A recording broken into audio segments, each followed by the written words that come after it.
Hey there! If you're looking for the motivation to start getting more done with your life, listening to motivational speakers is a great way to get started.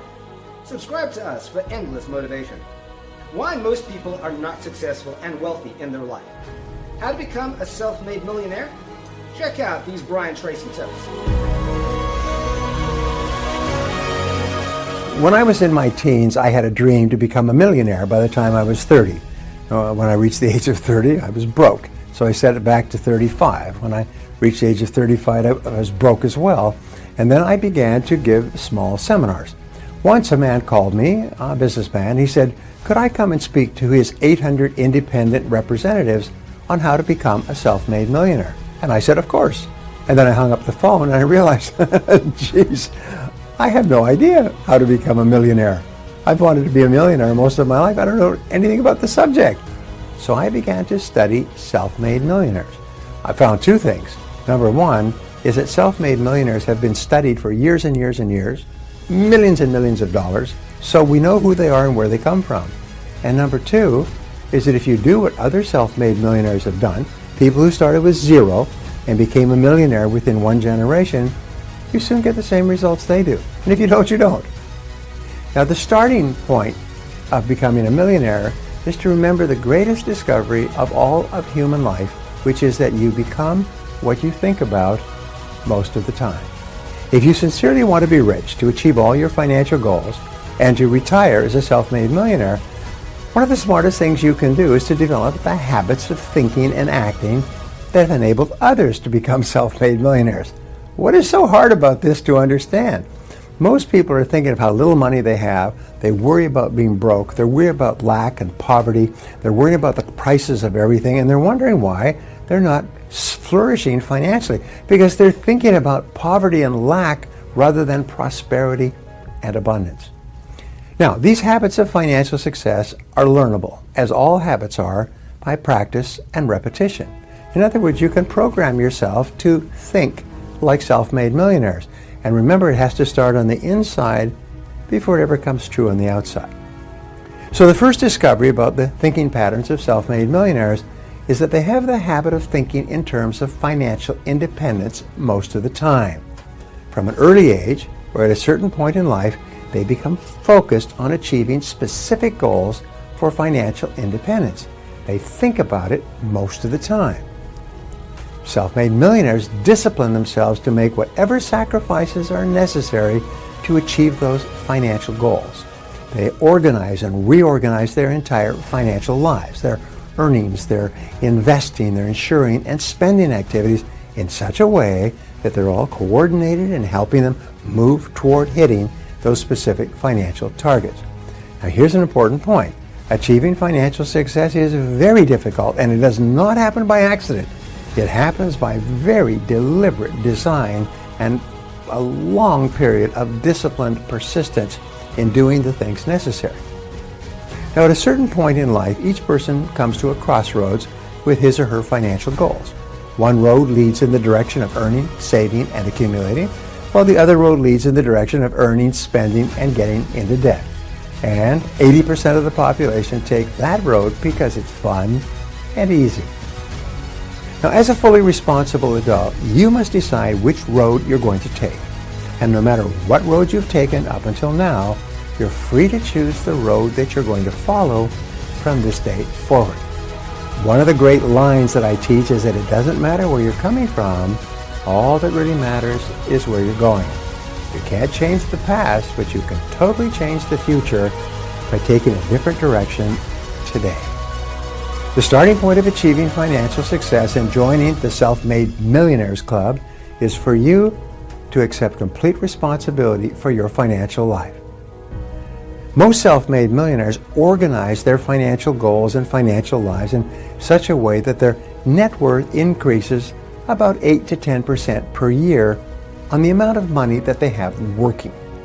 They set financial goals and they don't look for get-rich-quick schemes or easy money. They are patient and persistent and far-sighted. They discipline themselves to save and accumulate money over many years. They don't speculate, they don't take risks, and they don't look for fast ways to make money quickly and easily because there aren't any. As a result of these habitual ways of thinking about their money, each year their wealth grows a little bit. Eventually they pass the $1 million mark and usually keeps on going. As Einstein said, compounding is the greatest power in the universe. So the key to success is get rich slow.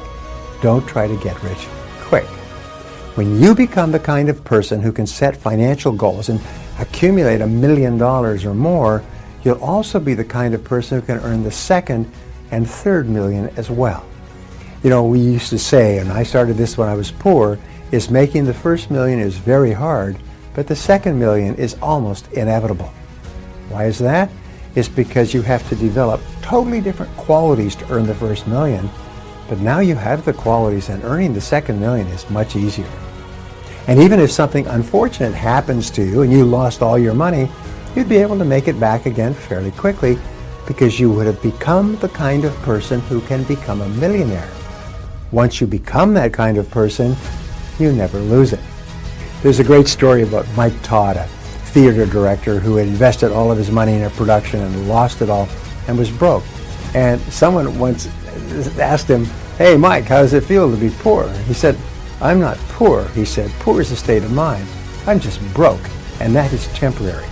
And within a few months, he was back on top again. He was once more a self-made millionaire because he had the mindset. So self-made millionaires did not gain financial success merely by luck. Luck does not factor into it. In order to become a self-made millionaire, you must set financial goals and work toward achieving financial success every day. And if you do that persistently and consistently, day by day, week by week, month by month, you will achieve all your financial goals. Before you begin creating your plan of action to achieve your financial goals, it's important to make sure that you aren't unknowingly holding yourself back from your own financial independence. Through my years of experience, I've learned that there are 5 common mistakes that prevent the majority of Americans from becoming wealthy. Let's talk about them one by one. First, at the top of the list, it is that it never occurs to them to become wealthy. The average person has grown up in a family where he's never met or known anyone who is wealthy. He goes to school, socializes with people who are not wealthy. Birds of a feather flock together. He works with people who are not wealthy. He has a reference group or a social circle outside of work who are not wealthy. And he has no role models who are wealthy. Now, if this has happened to you throughout your formative years, up to the age of 20 or so, you can actually grow up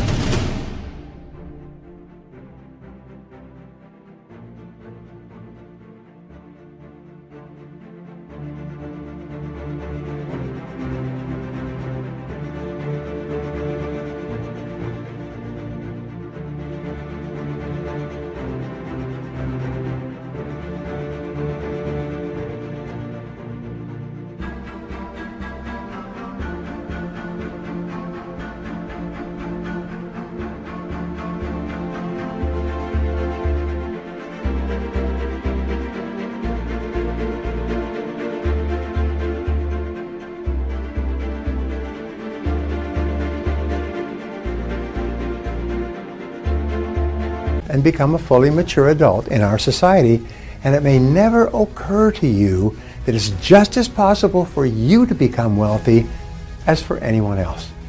So the first reason why people don't become wealthy is because it never occurs to them that it is possible for them. And of course, if it never occurs to them, then they never take any of the steps necessary to make it a reality. The second reason that people don't become wealthy is that they never decide to. The primary cause for underachievement and failure is that the great majority of people don't decide to be successful. Even if a person reads a book or attends a lecture or associates with people who are financially successful, nothing changes until he makes a decision to do something different. Even if it occurs to a person that he could become wealthy if he just did certain things in a certain way, if he doesn't decide to take the first step, he ends up staying as he is. If you continue to do what you've always done, you'll continue to get what you've always got. The third reason that people don't become wealthy is procrastination. People always have a good reason not to begin doing what they know they need to do to achieve financial independence. It's always the wrong month, the wrong season, or the wrong year. There always seems to be a reason to procrastinate. As a result, they keep putting it off month by month, year by year, until it's too late. Even if it's occurred to a person that they can become wealthy and they have made a decision to change, procrastination will push all their plans into the indefinite future and nothing will ever happen.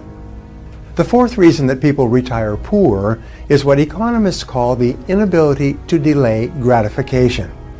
The great majority of people have an irresistible temptation to spend every single penny they make and whatever else they can borrow or buy on credit.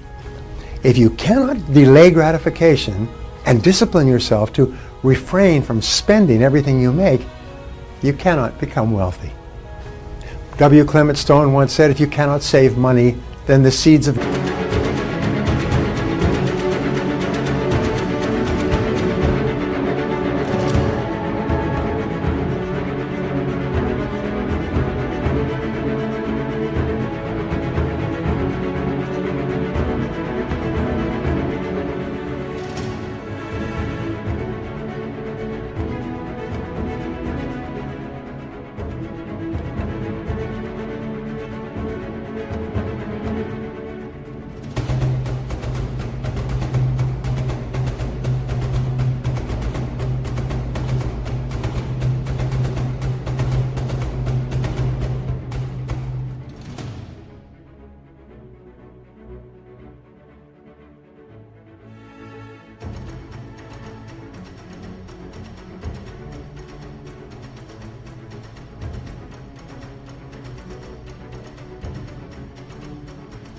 greatness are not in you. If you cannot practice budgeting as a lifelong habit, it will be impossible for you to achieve financial independence. The fifth reason that people retire poor is perhaps as important, if not more important, than all the others. It's a lack of time perspective. Time perspective is defined as the amount of time that you take into consideration when planning your day-to-day activities and when making important decisions in your life. The young couple that begins putting $50 a month aside in a scholarship fund so that their newborn child can go to the college or university of his choice is a couple with long time perspective. They're willing to sacrifice in the short term to assure better results and outcomes in the long term. People with long time perspective almost invariably move up economically in the course of their lifetimes. Well, that's it for the 5 reasons why most people don't become wealthy.